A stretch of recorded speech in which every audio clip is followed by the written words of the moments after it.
Fhraing manan plasgat. Ege rwtsig Sgrìobhadh ealain boich ealain. I always lived Isla. It was my home, my heart, my resting place, even in my darkest hours, but especially in my darkest hours. My mother always used to say, "You're not cut out to be a crofter."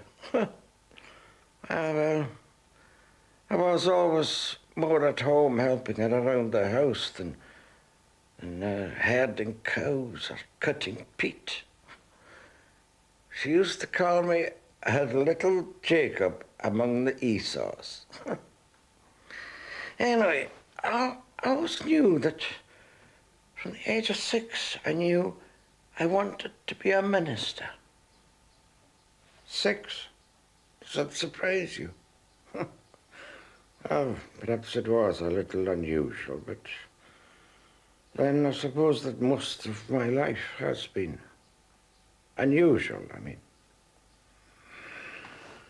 I also knew with absolute certainty that sooner or later I would have to leave. Ah, there were worlds out there beyond the shore. Different worlds.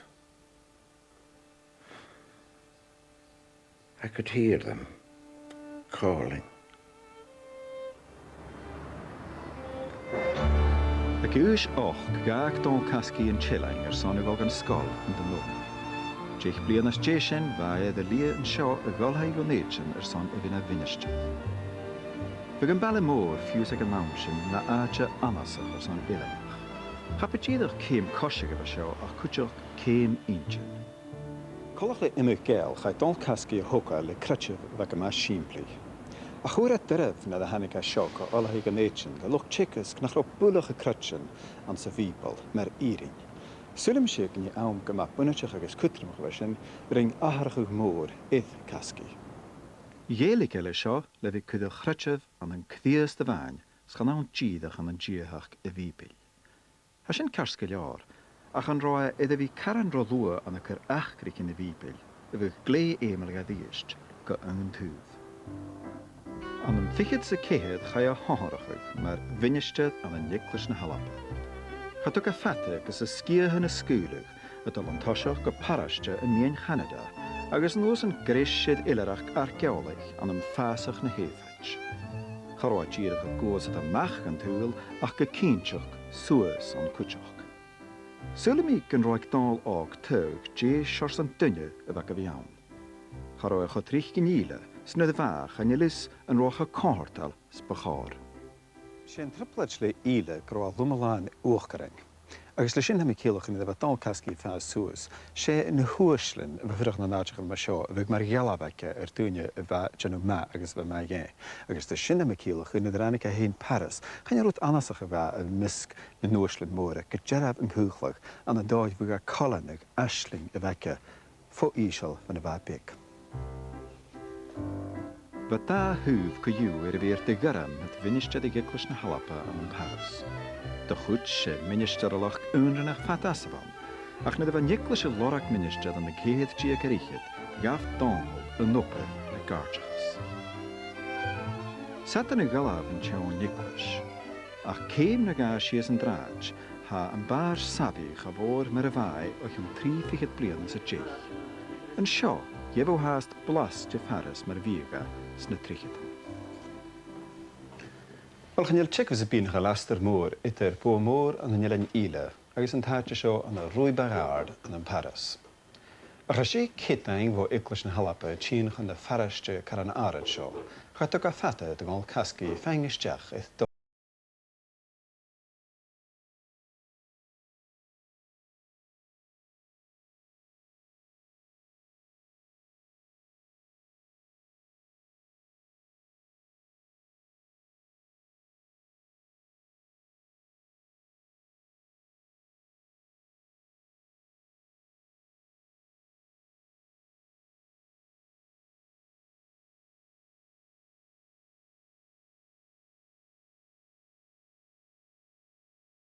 in Paris, agus Sgrìobhadh ag gahal go chríoch mórs go lu géir bhí páirt de Paris. Agus ó ferach in sin bhí dul Caskie, go do chud Alba agus lomnach na Halapa i de chúla mar go bíú, agus a gála bon viveur na Fhrainge. Ach, agus ha a chawn. Chan mi bwlwch cynach mi un yn ymlaid efo sio, mar go bygyn dynnu sio ysgwp ag y chwlwg, nôr ydyn nach rhwm macaliawr mi un Alba, yn ffwch, sy'n tysga, sy'n galig, sy'n dwy hyn. Mae'r graf mar go bíu, wel, chan ilat macaliawr os an Balamór Faras an Sgrìobhadh. No.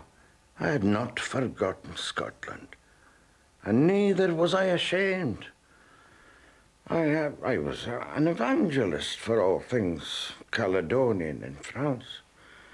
I was famous for my ceilidhs, my tartan, my heather, my tea and homemade scones. No, I had not turned my back on Scotland, but I was at home in Paris.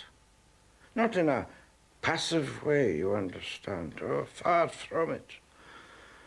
The very breath of that city enlivened me, caught me up and whirled me round, and I was alive. Don't think I've ever been more alive. Oh, I loved Paris and the job I had to do there. For me, Cheeseman, a son and upward.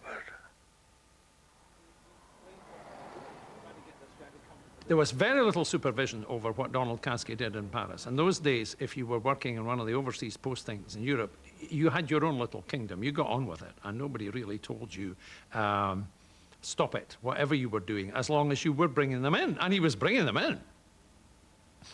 It's not what you would expect from a boy from Islay. I don't know. You see, the point is this, that I think in Donald Caskie's case, there was always an element of the freedom that was Paris. You could be larger than life in Paris. He was the only Church of Scotland minister in Paris. He wasn't tied to the traditional parish grind or the Highland expectation or the Lowland. He wasn't having to operate with colleagues who might have been, in some ways, competitive or even threatening to him. He wasn't a great preacher, for example. There have been many greater preachers, but he was king of his own midden in Paris, and very successfully so. Sin rud cutrabach me géing Joe Hichtje geta, Joe he Kithke. Sjálag ma mar a chanishing in Joe. Bwys Caskie yn y sgir efriau sio an y nátio leomach an y Paris. Son mansa steach yw ham y cynach fach o arach agos o anasoch fe fe geiclwys na Halaba an y nátio yn bi.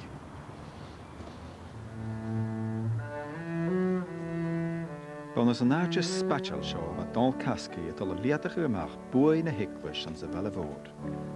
Reir echtri va mansa ge foscoche gagach neach ag gachai. I mean, we used to call the manse the Scots embassy, because if you had a problem, passport stolen or paper stolen, you know, or anything, you go to Donald Caskie, somebody would fix it up for you. I don't mean fortune, but he had it maybe at one time. But he had the contacts. He was networking before the word networking was invented. Siatei unhafasach leomach a sio, agos chynnyl ysacym sy'n cymryd fe ericet gyliawr ag Donald Caskie san o chwmol Suez. Ach ar y ffat awn gynnu sio na aach cryniach yw'r san ceili môr yn y Paris. Chynnyl dy iesgar yn ys crwchdaran, ach dwyni gyma berchan agos gyma cwmwchgal, niwn ys archa an y coersnach Faris hen. He liked to be in the company of the rich and the famous. He was very good in the company of the rich and the famous. He knew how to get on with these folk. And they found him quite engaging because he was a good conversationalist. He was excellent in company. As I say, he was hospitable, and you could take him anywhere. He was in his element.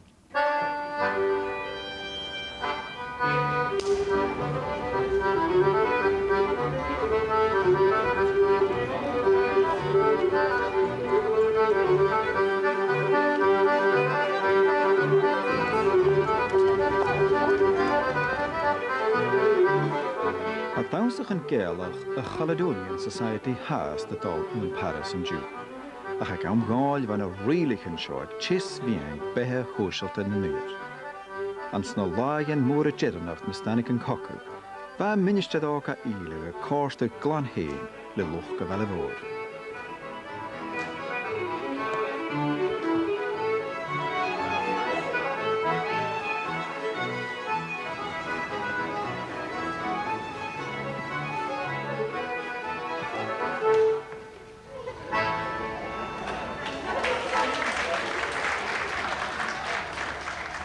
son eolas ein iad a nach eran Eideadh Caskie chairalum gulca Taskie Jean Moulin an na Paris. Stoch gyda tíad dáinim Fhraingach an táte alach os cún station Rianachd, ach an úscail stoi ticketú Kerr a hannig an céili mór go ctích.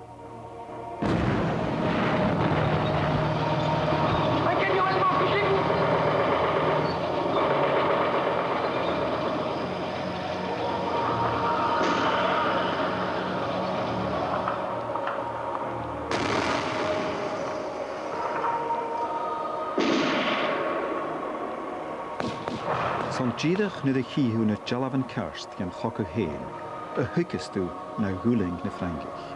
An pnia bhealacha an cthír iad a réip a gas go léir. Nid gort na Panzer Divisions is Jecha Paris, peich Caskie cála lin an míltin fácra héile. A rui as a bheala a ganám sin cúteach, ba níanóg ús núpla na tíag, Janine Pernet. Les Allemands sont arrivés dans Paris. Ránig na Geramaltich Paris, Cashmoch Mark and Bay. Pavanant, si vous voulez, en chantant. Shane, art and Clycan, Sgrìobhadh, Èideadh. Charoshingichas Korda, va Ecolorn. On avait peur.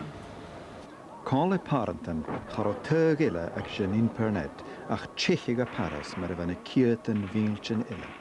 Bah, tout le monde s'affolait. Wel, va hula dinjed an Cleasaiche vat jydach a rui, sa fagal an carapachin, sa bicyclean, agis fashing a ruiad feganache, va bas an gynyeku.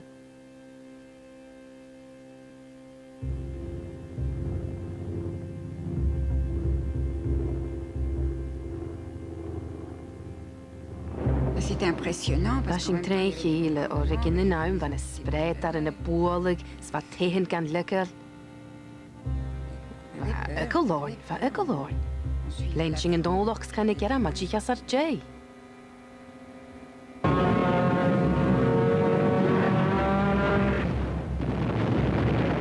The attacks from the Luftwaffe were the worst. That and the suffering of others along the way. Dúvas crahas, dúvas pian. Yet even in such darkness there were unexpected flashes of joy and beauty. Lasar yn ye, yn lwy doragadish, marachan am avar. The light on the hills at sunrise, the laughter of a child, the fresh sea air which filled my lungs when I finally reached the coast. At Bayonne, I managed to secure a berth on what was almost certainly the final boat to leave unoccupied France. And there was no time to be lost. As instructed, I hurried to collect my supplies necessary for the passage and hasten back. It was somewhere between the quayside and the gangplank that it happened. Suddenly, I knew with absolute certainty that God wanted me to stay in France, to serve him there and not back in the safety of my homeland. Oh, I know, it sounds nonsensical now. Sounded nonsensical then, but it was real, and I had to obey. I handed in my ticket. I can't remember what I said. I think I received some insults. It was all highly embarrassing. I stumbled off and found an inn just outside the town to wait for the Germans, I suppose. Well, they certainly weren't far behind. But what to do? Oh, I prayed, of course, fervently. And in a truly miraculous way, I managed to find transport east and to the comparative safety of Vichy, France. And the truly extraordinary city of Marseilles. Ha Sean vel fút Marseille gur haris le slúag ag an ná Machar. Ach an saurig in da ichid vai Èideadh, slúag a vel a héin a néking, ach na ciat an víltin ille a dórstu gesteach an cúteach. Agus va triplachid varach, na straat an lumelaan che heidir na Bretan, y fiaching dim fallach hyn, lig al orig greu Fhraing gewoond ac ys am ffega doigen i ddasgachu.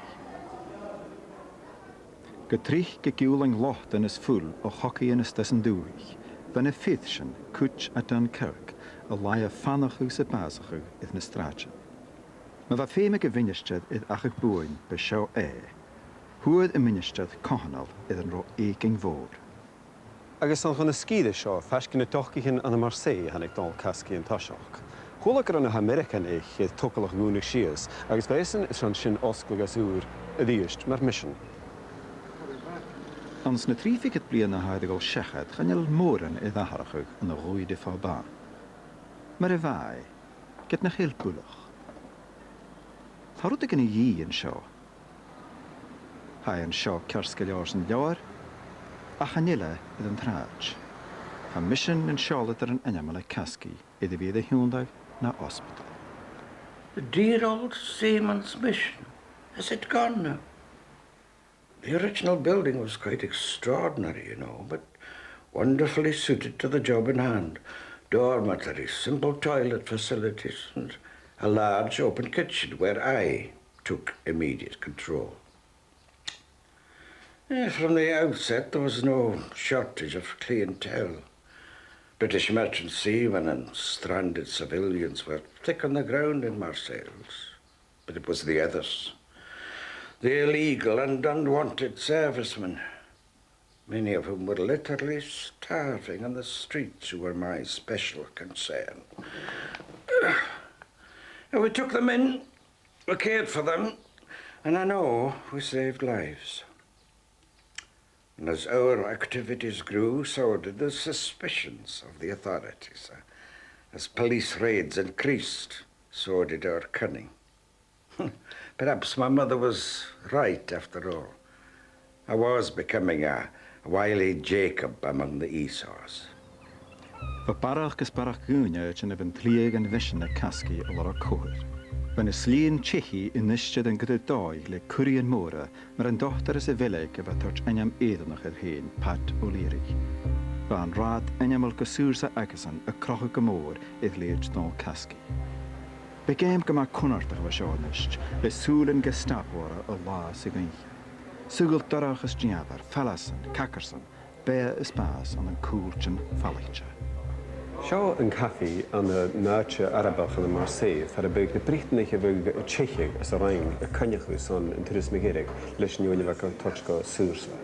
Ach gannins go bhfuil trífiad bliana go seachad, tá farach an háas náte mar seo, gan rud an Dewar a chlárúir, gan áte an for dígaisteach agus go fallahú, ganist mar gan hir. Oedden yn channu dwyg fadas a han yn iachtrw, agus fiws yn jiw hefw cwtch yn syfar sio ac efo cain edna wag yn cwnnwrt. C'était ici le lieu le plus animé avec la Cashawn ski the spiahole an the Marseille. Call the strat in Canabier. Victunia staten show, there's on joch, na toch, na grain bee. Smarshin, but doing the toe, safaka, sachilo, safaka ledist, fat na hoon. Agus ferentaie het Coolwaar, bessen Gaston Dijon, Frank gehoord. Nach Borin Galisch kom voetig een Rheingeweer de Council aan zijn gokken was show. Men het wen, keem zich keem, Hanniken skiede show, gewin een haartje kunjige dan hulletunje wat Giri en Mages Rhein. Tsjechië gaan lavet. In de Seitjeden, ja, Luchgenaar, waar toecht hem house was Rhein, agus wat janu het skiede huur na Fhraing. Of van skiede show haast zuur. Taingan y dwyna sio fan y slien Tchechi yn ystig opeth gycwnafalach. Ceinjach gan digar am gia henech an yn opeth sio fa Caskie iddo goi. Ach le sarafach yw hannig cwnnart, na ciad yn lichtrach yn taingalach i on y tiolach yn y hwyth balach iddo as safarcha. Ach ai statach wyd yn y lichtrach yn agos liadach yn opeth Tchechi gymor. Fa an sy'n skiede sio gyda, dwyna cwdrymwch ac yn ro un week yma spatcha. Sa va klechgeshin son tunje allach agus einje fallaf. Vik sin trichke brinje Rodekanaiki. Bedochted oersel grekach agus gaskach hoki voor van een shores Rodekanaiki. Bad a vaslach mar réig visí Frans na dúne agus rinne ancient suas na halais a chuteach. An an úni garage bhain a bhíain is na céatan ein cosúrsa amach a Maise. Siofar ar óin thai ag an dochta Bronek an tegan na scídan becan na sliomaiche an na Maise. Ach sanna na heo cúteach a chai Caskie agus a cháirtin ar réicsin go dú agus go donna. Ba is ag an Gestapo chun ro saite na Cheche a Marseilles, gana gat ruts an bí ar san stat a chuile sin. Is sasannach van na Harold Cole, bheit opad bhaig anú a cúteachú saite an bhréchtanach Cheche a cynna tú na Fhrainge.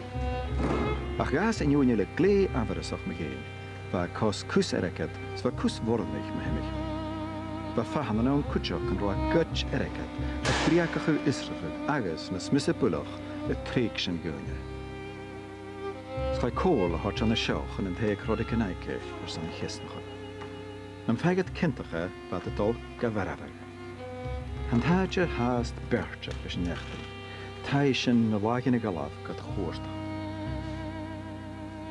Ba an dóta Clocque an seo, agus cúteach patúléirí agus feoineile van bhuí an Chechi, a thula duine a fadaching drama na minute. Chai cól as aiche go thula dat, agus tí crua chisnach ag bhidiste sias lán Dewar a gatteach gan roiid I gutch. Chai ad a glúinir san tróchar a gealting nach tachrig a tuileach. Agus at sa bheith ó líris an cór a gael bech go tí dhéanagad go nach cól kit a go an tevéig. At sa van doris dúnse gab a choram.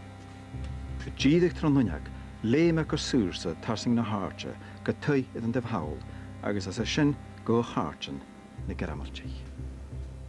An an lána gaach chai dá chiad go lé céhailte le patúléirí a chur an graim, chai a bhór chuid i néicnachu sa bharag.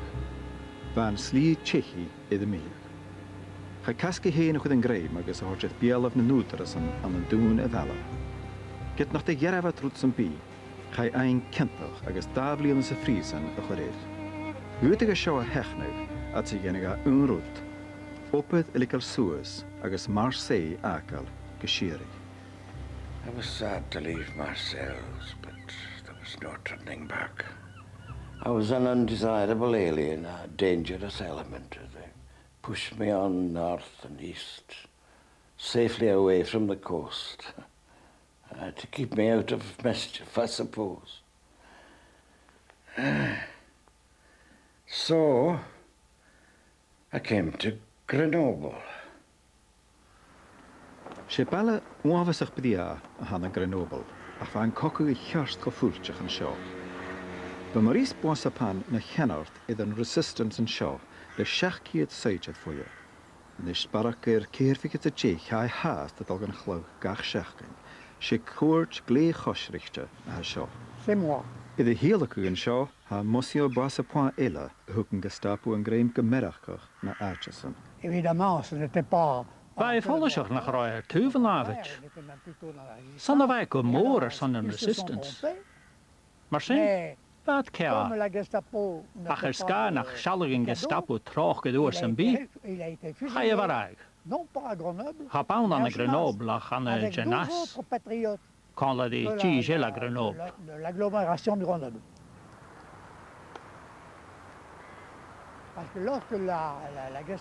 A bring le Monsieur Boissapan farrichadú a chud pian. Chapi echtrí a bheith seo tuile, ach duine a láhairt farrachnin a ha beo is fídinach. Ha iscan di gadig Caskie sin sa bharach go chin trífichid bliana. An siachú mar sin, ha is nach burínta dhé I bhí sábach. Thug allhaig Grenoble opperga tsekas beirla gan a Hollanich, an tu bhmuicaú opad glan nach ro politikach. Ach bha an allhaina háte ma cúteach gus an oppergheabhar dhéanamh nó ina Nazis. Clú háast natá a Caskie an sa bhela bhdiathe seo. C'est un personnage haut en couleur. sé character I lé a bhain, chanise go bé alapanach garíd a bhain. Bhí líon eile fertána agus mar sin ba suocha cocaí I tin dheis.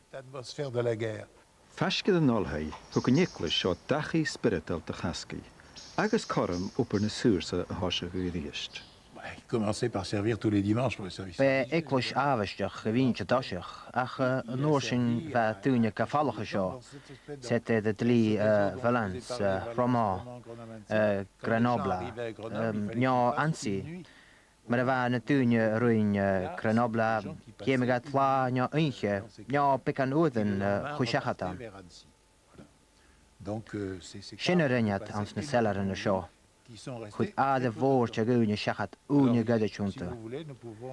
Smaha with a hon futa sin gála gaithcin stach ans fel na sellar an dú. Voilà.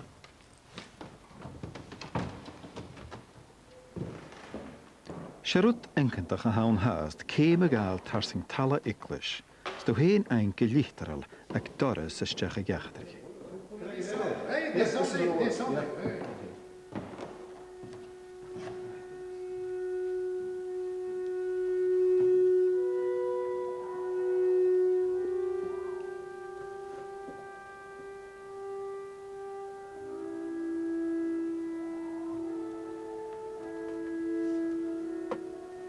Had je gaarheid smunig rem taul wekshow wat je doch slachten van de groepet Caskie in de hel na aatje Dewar na aatje fallig is on in kieten va falaf is on cheerenchak van de karameltje.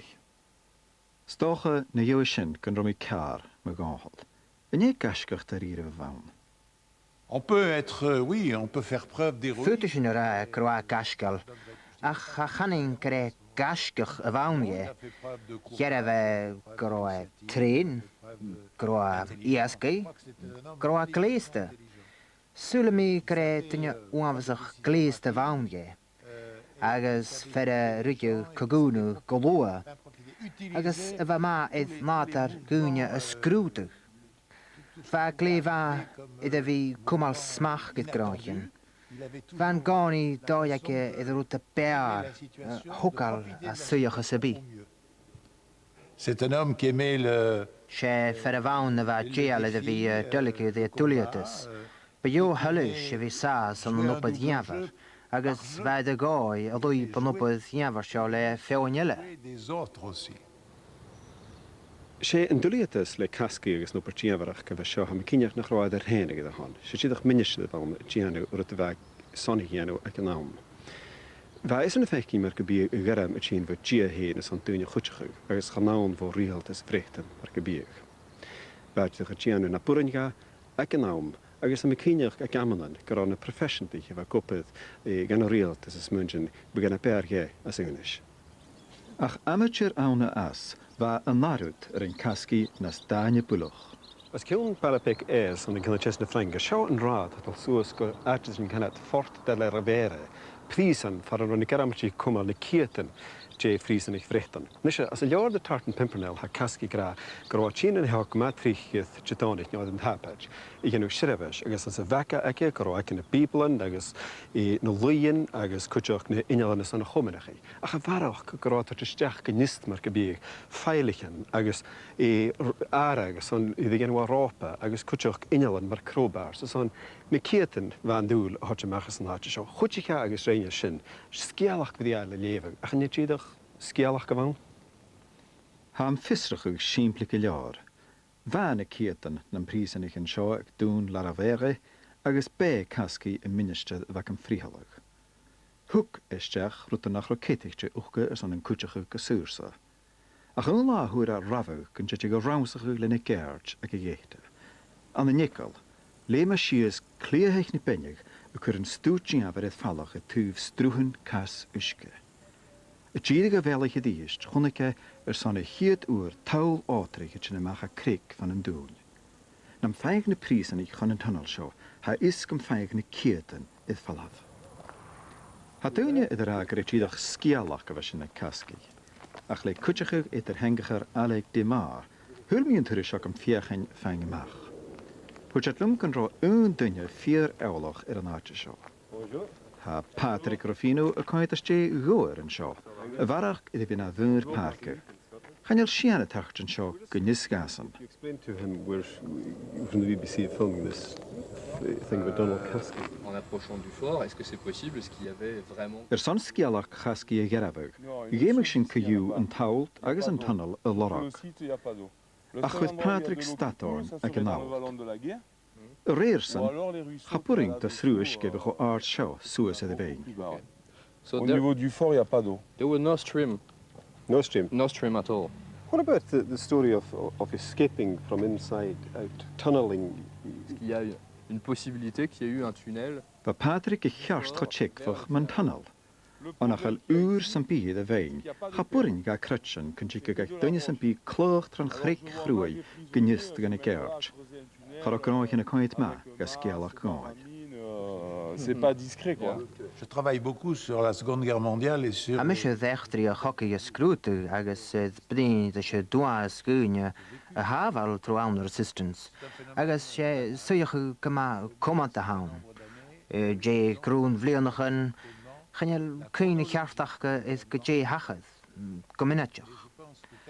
Agus sulamik rá persoláte de Caskie agus comas in a lé a chrút nach roiige sé gré minatach a neachtriche. Celle de la précision. Allez-y. Ida sé an dún war rutan a coint na bear do Caskie. Tá Pàdraig is cínachu is seán tunnel átrich a bharú ísel van Fhraing. Satan eich a chlechgach a cha is gan bíoch a súl. Gus Fhraing ikke, beter gyn cromwg sias for siaman yn boileran. Cohorach ma illa o'r bysyn yn jerefrwt y sgrif Caskie. Yn roshing me ieddig hawl y dyl o lorag tunnel enyamal gymod Caskie. Agus syte, a naig ymachas a chloich, iddi gianef nid hwcad yn dŵn hyn agus gymag cwmys a chyd imig seidjad aloch go sursa. But chins. And ahead you can see it gets much narrower, doesn't it? It gets much smaller. Can you see? Voilà. Après là-bas, ça devient c'est plus petit, il faut aller à quatre pattes. You have to go on your... Voilà, bah il faut aller à quatre pattes. Yeah.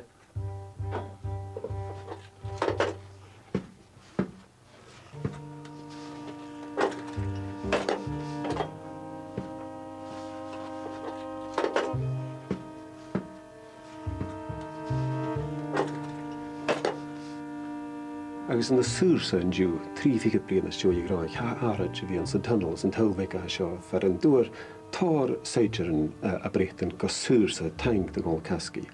Agus yn angen gygain dwi'n ag gyrwad yn o cwsg yn y sgialas gydwch oedd ddys yn y sydd sio.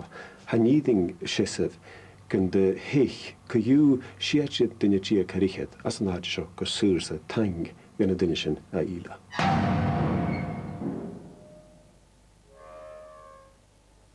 Ba'n sŵrsa ac Caskie hen gyda gyfi gyma gyrryd.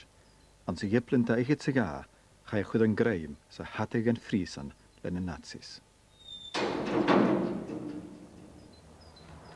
San chananati sio chai Donald Caskie oes na Fhraing yn tosioch, yn tai edrych gael aling a had mchwlwyd yn canad tai lengwyd yn y nis yn y canad jes na Fhraing.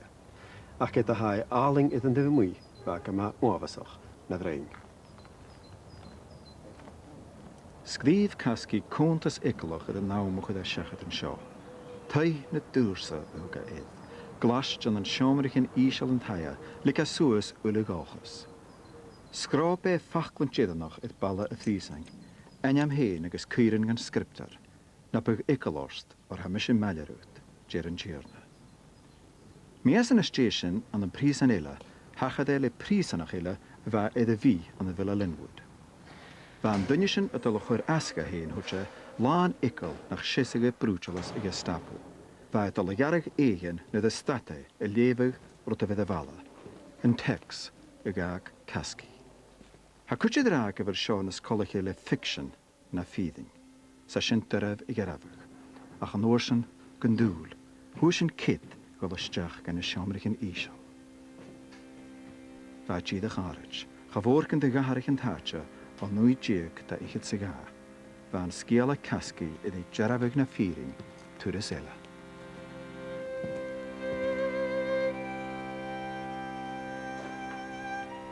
Fear not, for I am with thee, saith the Lord.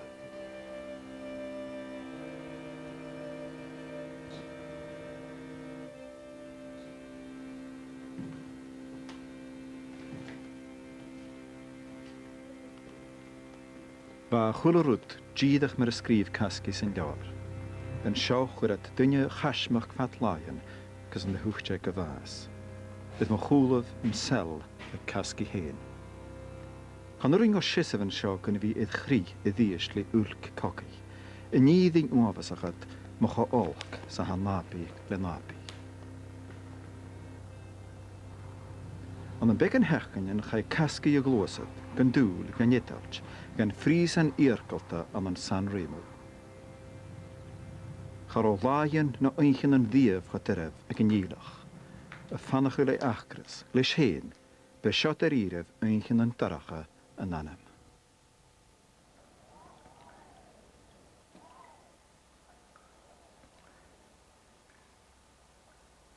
I think that hellhole in San Remo was the worst prison I ever entered. Even now, over 40 years later, still makes me shudder to think of it. My Italian jailers had reduced prison life down to its medieval basics. A little dry bread, a little water, then endless darkness and damp. Solitary loneliness. No past, no future, no hope.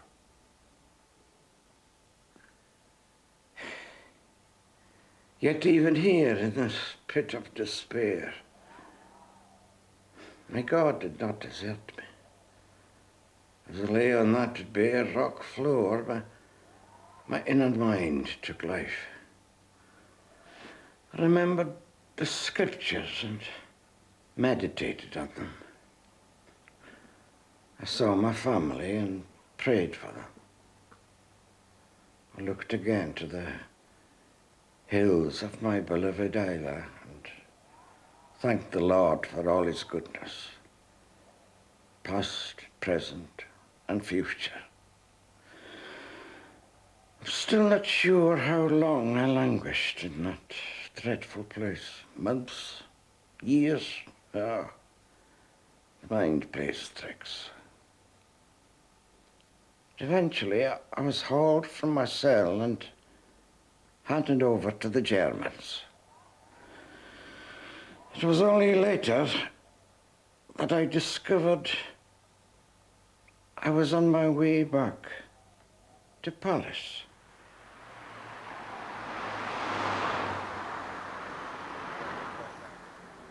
Ha ministeriach dúchan na Fhraing yn nist an san tucalach seo, a bhana HQ ag an Gestapo ag an Mochrie. Chai dáil hort an seo an an Sláirian, gan Iseabail Nic'Ill. An seomar Iseabail Choraig an san tucalach seo, huad dáil curry Caskie a héanaith bealach cúrt bethe is báis. Os Éalain, gan ich et díis gan mrahan Waffen SS a bheith et ceann a chisnachaí. Man am seo bheith an cocu a dul godonna gan a geramartich, s the Lynn sin bheith cerstas agus tróchgar go mafata Fuaim. Bana Cleasaiche gan chrí, sgadúad na bheith Caskie de rá éisteach san bí. Bheith a chúrt och gwyr yn híte. Me Èideadh chai a bhín hort sechad. Chapi únas an bíhevan, kentach, bín báis. I'm not a brave man. But I'm not afraid of death itself. Although I did not wish to die without speaking to another minister. The padre who arrived at my cell to take communion was a German pastor called Helmut Peters. I owe him my life. Dear, dear Helmut. He understood my plight immediately, and we prayed together, shared communion, and then he set to work tirelessly on my behalf. He even went all the way to Berlin. It was the perfect blend of faith and works. And I heartily agreed with his theology. Oh, it had an effect. My case was reopened, my sentence was commuted, and at last I was transferred to a camp at Saint-Denis, just outside of Paris. I remember my fellow prisoners apologized for the conditions when I arrived. I felt I'd never known such luxury. Huh. It was some months later when we heard the guns.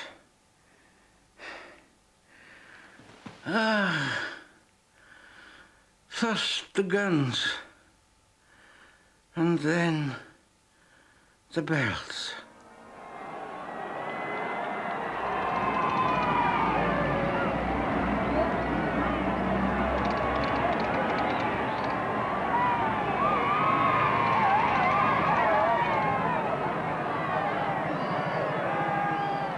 Ag sa bha gáirteachas na suúrsaotal ar airt bha gráinchen na Stiùiriche cuiteach go tachairt. Fuil in an mhór an trésamh reich an ruacha gomach sa den prísanachach. Luch go nárneart an nis de siirich tráchar an neoin a bhead iad smachachach. Bha an thuamhas crag a bhí ann, an thuamhas fulangas. An buring mehanas a bhí ann. Éist, searút a bh haun. Hat dún ann agus suringin mehanas árscair. Ach yn Gestapo, chan nuring yn mahin as horsiaif. Chan nuring. Na dynir nach urig yn mahan as Èideadh hort, wel, rang na gera matchich wuten uavasach nach der ein sinne ddiaf, ach bewisse buloch wa fiach na duche, or se Fhraing gewoond zijn. C'est pas possible. O, hij toch retsinja. Or soring ut dyn I chesnach u, kunnen we torstjons jaren. Maar er niet.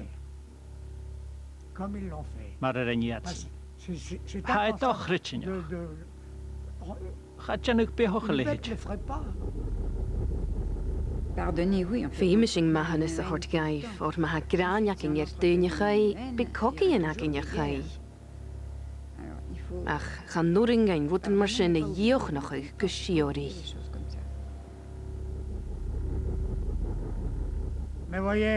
Ach sjouw, een verre niet een gaatje is smaak, zij en dan je nach de Rijn dat.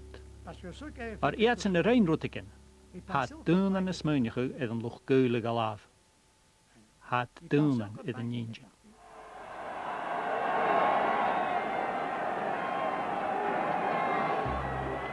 At sa bhain cocu a cnianag, háisich cúisins an Rhain go tiile go seorsa de gavisteach. An Caskie cuiteach be rut úr a bhan an si I ddiist, agus híle gan na seán rutam. Chaiad gan faraiste go héin agus gan teán vansa ealain. Nuad háisich na hachadaga agul ma scúl gasa go ma inamal. Híle chlú gachi cuiteach go gíla, an ist inamal jorpach agus le dágan a bhela bhór, nach ra cuiteach an dachi go Aitken go ma áraid.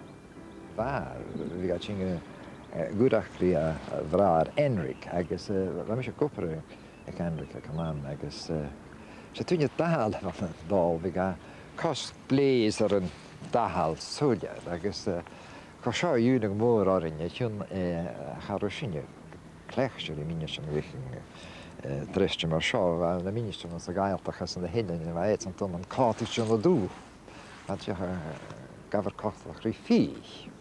Agus wat doen je zo? Taal, agus kun je meer wiega tot een jekwas, dan heb ik katmoor trom met die kader de waar Esther kan. Donald was very he was a snob. I mean, he loved the high life. I mean, you've seen his mans. Ba irid mór het dánhol a misk na nuaslen, ba partyans, célians, tachartas an social de giljar. By animal is anichtja, sva corta glandish. Now, when you're in Paris, or when we were in Paris, I mean, we mixed with people that we would never have done here. We were at every embassy, and you're accepted. But you see, Donald would have that too. So he would be introduced to that there. An iste glósad an Kerklan gama uasal, va nuas le bevua haas de vi Èideadh is dáhol. Os J tokalach na hicklers an den Paris uirichug, ring dal an graach de vari heen ein sanne fosklug. Ga jouwer ried, wat te bring het film, ga ook graach in diev de weg al ma. When I went to Paris, I was going as a student, postgraduate work, and I was told that Donald Caskie might be looking for some help. Now, he was a name to us, a name to conjure with, because we knew about his wartime exploits. And I was quite surprised when I saw him. The first thing is that he was quite small. The second thing is he was very prim, very neat. Not skinny, but very perjink is a good Scots word. He was charming, absolutely charming. And he told me he was going to write this book and he would like someone to keep an eye on the parish, which of course is a huge extent of France. Well, for us, I mean, I was a kid from the lowlands, certainly not the highlands, but I had a fairly sheltered background. And to go to Paris, where there was the gay scene, go to Paris, where a lot of the Scots girls worked in the clubs, the Casino de Paris, a lot of the showgirls, the polite word for a stripper, were Scots girls. And he knew them all and used to keep in touch with all these people. It was a different kind of parish from Auchenshoogle West, you know. You use the word gay, and I don't, I mean, how would you describe his sexuality? I'll leave that word undefined. He was homo. He always had a lot of young men around him, but apart from that, in those days, I suppose it was hidden because it was strictly illegal. I mean, if it got around, you could be jailed for it. So you didn't go around telling people. How people knew, I don't know. Does that whole area diminish the notion of Donald Caskie being a war hero? No, I don't think so. It's got nothing to do with it. No, I don't think so. Channéal Chavíh an gasci ceart mar romén gur choricin anba. Siún haming an anúile agus charó dá gasca chavan go cindeach harresan can bhéngan na smá. Ach ag tíir go bhatha se gúneachan vis ach in ír.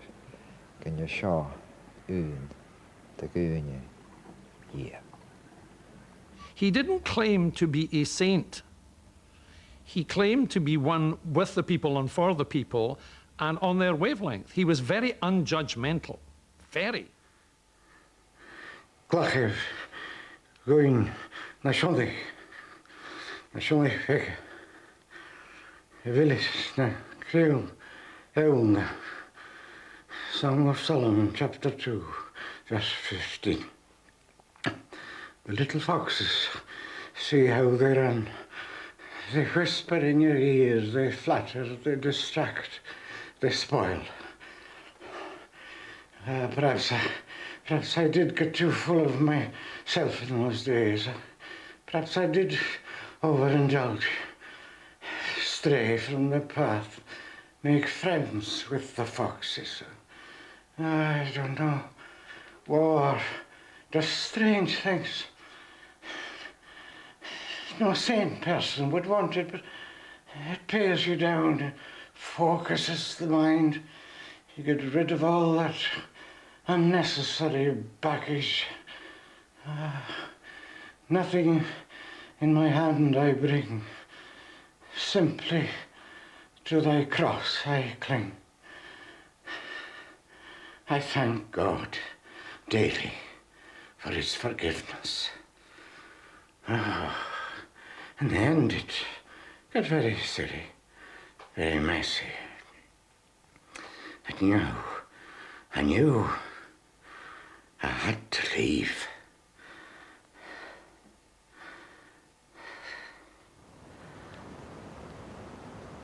Agus híl Donald Caskie gechi. Chanán Èideadh ach seo gan bheile mhór an na donnéin.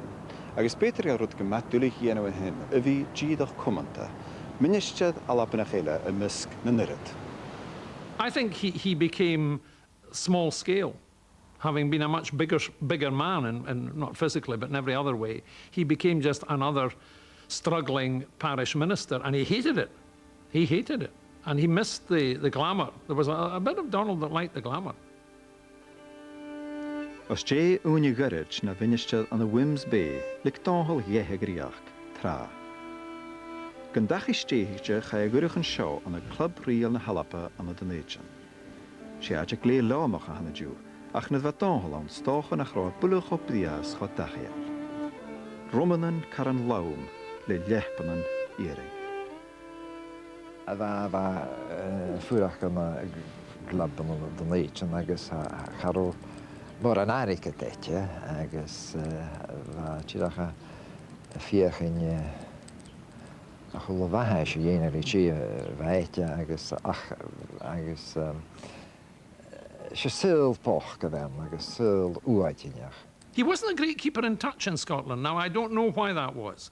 I don't know whether it was because he felt uneasy in the Scottish context again, or whether he just wasn't well by that time.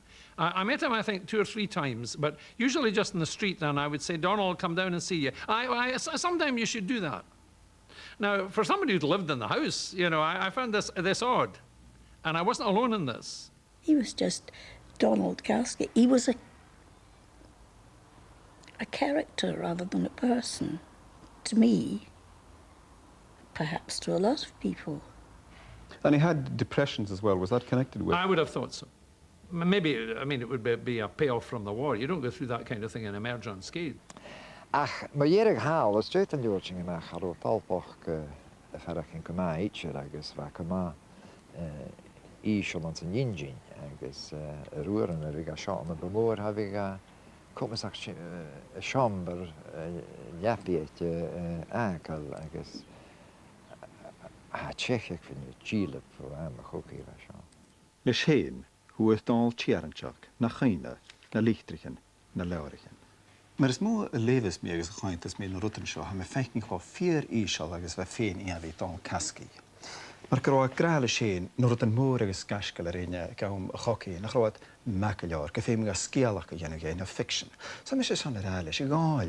Waar kerstkeljaar in het vellig peka elig. Riket les uteres na bare in de hand. Waar het er in onze gietaatje moer agus makeljaar.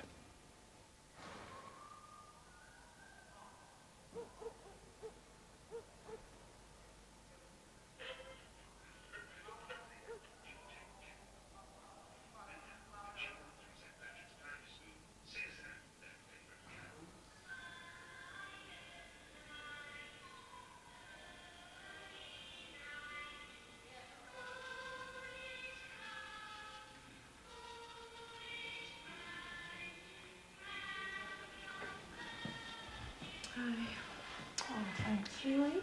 I'm not sure. Dr. Caskie?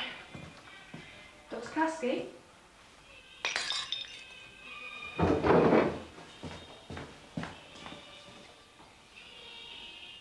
We should be grateful for what he did in the war and in the peace in Paris. We should be grateful for the width of vision and charity that the man had. Very unjudgmental.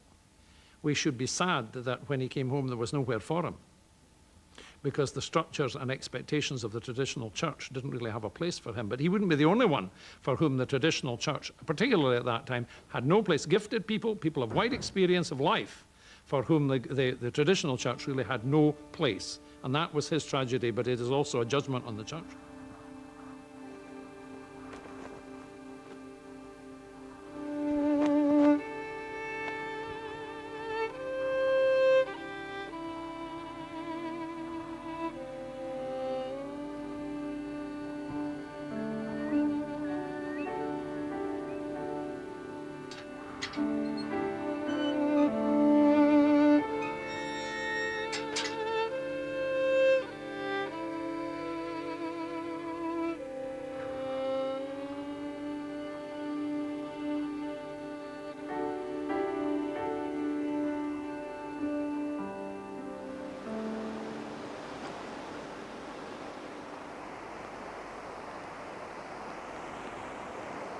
Ag jidin na cuairte seo ha dal Caskie gása go má tainte agus ag nún am go má siimplí.